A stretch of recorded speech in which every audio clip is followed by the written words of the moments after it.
Fala, meu povo lindo! Professora Ingrid Gil Sales, professora de Direito do Trabalho, Direito Processual do Trabalho e Direito Processual Civil. Estamos começando o nosso curso de Direito Material do Trabalho.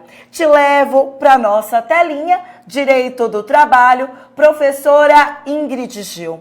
Vou aproveitar este momento e deixar os meus contatos. Combinado? Vou escrever aqui na nossa telinha o meu Facebook, o meu Instagram e o meu e-mail, para que também, se você tiver porventura alguma dúvida, você entre em contato comigo, está certo? Te levo aqui para a tela, olha só, está aparecendo, deixa eu só pegar aqui a minha canetinha, está aparecendo aqui Ingrid com demudo Gil Sales.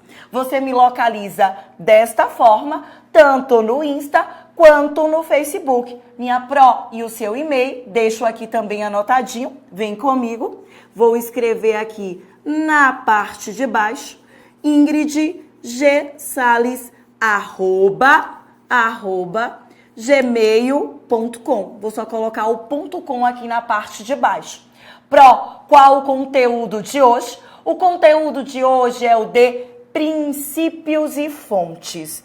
Começo eu de forma específica com as fontes do direito material do trabalho. Vem comigo. Está aparecendo na sua telinha fontes materiais e fontes formais. Meu povo lindo, qual a grande distinção entre a fonte material e a fonte formal? Percebam que a fonte material é aquela que acontece no dia a dia, na prática, no casual. É quando um empregado promove a greve. É quando você verifica ali na praxis uma reunião, uma paralisação, uma greve promovida pelos empregadores. Esta é a fonte material do direito do trabalho. Ela não está por si só normatizada. Minha Pro, uma fonte material, ela pode virar uma fonte formal do direito do trabalho? Sim. Porque perceba, enquanto a fonte material é o que se denomina de fato social, a fonte formal, por sua vez, é aquela que possui a normatividade. É aquela que está circunscrita na nossa legislação e também na nossa jurisprudência. Então vamos lá? Vamos ver se você conseguiu me compreender. Fonte material, você vai memorizar como um fato social. A minha fonte formal, mais do que um fato social, ela se trata de um fato jurídico. E aí a pergunta que você me faz é a seguinte: percebam, Pro, uma fonte material pode se transformar numa fonte formal? Ou seja, um fato social pode passar a ser um fato jurídico, uma norma jurídica? Sim, meu povo, não tenham dúvidas. E olha só, o exemplo que eu te dou é o da própria gratificação natalina. A gratificação natalina, que você conhece como 13º salário, ela começa como uma fonte material, como um fato social. Os empregadores, tendo em vista que, quando chegava o mês de dezembro, percebiam o aumento na comercialização dos produtos, o aumento nas vendas, o que eles faziam? Começaram a presentear os seus empregados. Olha, no mês de dezembro, tendo em vista o aumento do nosso quantitativo de vendas, estou aqui te presenteando. Vem comigo. Nesse sentido, o legislador, de olho no fato social, de olho na fonte material, transforma isso numa fonte formal. Exatamente. Transforma isso numa fonte formal. Transforma numa norma jurídica. Vem comigo, vou te levar para a nossa telinha para que nós possamos estruturar. Como fonte material, eu quero que você anote o seguinte. Como fonte material, você vai recordar do fato social. Para a nossa fonte formal, você vai se recordar da nossa norma jurídica. Meus amores, eu te dei como exemplo a nossa gratificação natalina, o nosso 13º salário. O nosso 13º salário que tem previsão na Lei 4.000, vou só escrever aqui na parte de baixo, ok? Na Lei 4.090 de 62 e também na Lei, olha a nossa segunda lei, 4.749 de 65. Vou repetir. Lei 4.090 de 62 e Lei 4.749 de 65. Ambas versam, ambas tratam a despeito do 13º salário. Portanto, acabei de te mostrar que o 13º salário antes já foi uma fonte material e passou a ser uma fonte formal do direito do trabalho.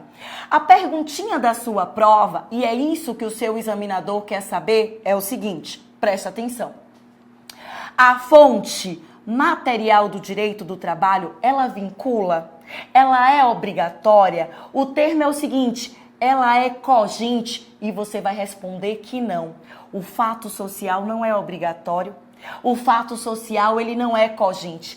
Quem obriga, quem vincula é a norma jurídica.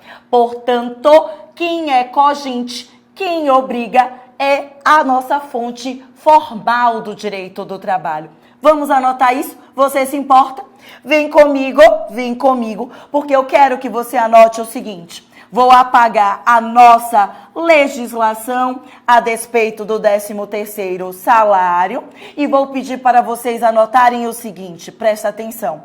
Quanto à nossa fonte material, você vai anotar assim, ó, não é obrigatória. Não é obrigatória. E para a nossa fonte formal, você vai anotar embaixo, coloca a setinha para mim, por favor. Ela é obrigatória, ela é cogente, ela é vinculante. Além disso, ela é também abstrata, ela é genérica. Por que, minha pró? Porque ela engloba todo um contexto. Perceba que quanto às minhas fontes formais do direito material do trabalho, eu terei aqui a normatividade.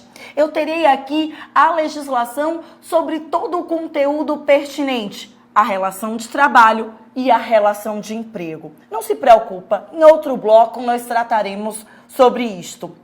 Meus amores, outra classificação que a gente encontra na doutrina e que a sua prova pergunta também é a seguinte: fonte formal autônoma e fonte formal heterônoma. Ai, minha pró, como é que eu gravo isto na hora da prova? Eu vou confundir. Não vai não. Eu vou te ensinar. A fonte formal autônoma. Presta atenção, foca aqui em mim. Autônoma, auto de autonomia, auto de per si, próprio. Olha o que você grava. A fonte formal autônoma é quando ela se trata de uma norma, mas é uma norma elaborada pelas próprias partes. Como assim, minha pró? Olha para mim, empregado e empregador. Elaborando o contrato individual do trabalho. Perceberam? O contrato individual do trabalho do empregado. Ou, em se tratando de normatização coletiva, eu tenho ali sindicato dos empregados versus sindicato dos empregadores, formalizando uma convenção coletiva de trabalho. Ou uma ou mais empresas versus sindicato dos empregados, formalizando um acordo coletivo de trabalho. Portanto, percebam, o grande segredo para a fonte formal, uma norma cogente, obrigatória ser autônoma é porque ela deriva da autonomia da vontade das partes. Ela é formalizada pelo empregado e pelo empregador. Ou, então, pela representação de categoria. Repito eu, Sindicato dos Empregados versus Sindicato dos Empregadores. Sindicato dos Empregados versus uma ou mais empresas. Estamos a tratar da fonte formal autônoma. Fluiu, meu povo? Tranquilo? Vamos colocar isso aqui no slide? Vem comigo, porque eu estou falando de uma classificação da fonte formal. Vamos fazer assim? A fonte material, item 1. Fonte formal, item 2. Fonte formal autônoma, 2.1. Fonte formal heterônoma, 2.2. A fonte formal autônoma vem da autonomia da vontade das partes. E aí eu te dei como exemplo, olha, o contrato individual do trabalho, o acordo coletivo do trabalho, a convenção coletiva do trabalho. Ou seja, no contrato individual do trabalho, eu tenho empregado versus empregador. No acordo coletivo do trabalho, eu tenho o sindicato dos empregados versus uma ou mais empresas. E na convenção coletiva de trabalho, eu tenho, olha a distinção, perceba, sindicato dos empregados versus sindicato dos empregadores. Vocês estão conseguindo perceber já aí a distinção entre acordo coletivo de trabalho e convenção coletiva de trabalho? Para ambas, na minha base, e eu estou falando de representação de categoria, eu tenho um sindicato dos empregados. O que muda é o empregador. Porque na convenção coletiva do trabalho, eu terei sindicato dos empregadores. E no acordo coletivo do trabalho, eu terei uma ou mais empresas. Fonte formal autônoma. Estou falando do quê? Do exercício da prevalência da autonomia da vontade das partes. Está faltando o quê? O nosso finalzinho, que é a fonte formal heterônoma. Olha como você vai gravar. Dica da professora Ingrid Gil. Hétero vem de diverso. Hétero vem de diverso, vem de diferente. Portanto, se ela vem de diverso, vem de diferente, significa que aquela norma jurídica, estamos falando da fonte formal, ela não deriva apenas da vontade das partes. Não. Ela terá a intervenção de um terceiro. Quem é este terceiro, minha pró? Meu povo raciocina. Este terceiro é justamente a figura do Estado. É a figura do Estado legislando. E aí eu estou te falando de lei complementar, lei ordinária, emenda constitucional, olha só, decreto legislativo. Eu estou falando de toda e qualquer espécie de legislação. Vamos anotar? Vem comigo, vamos estruturar.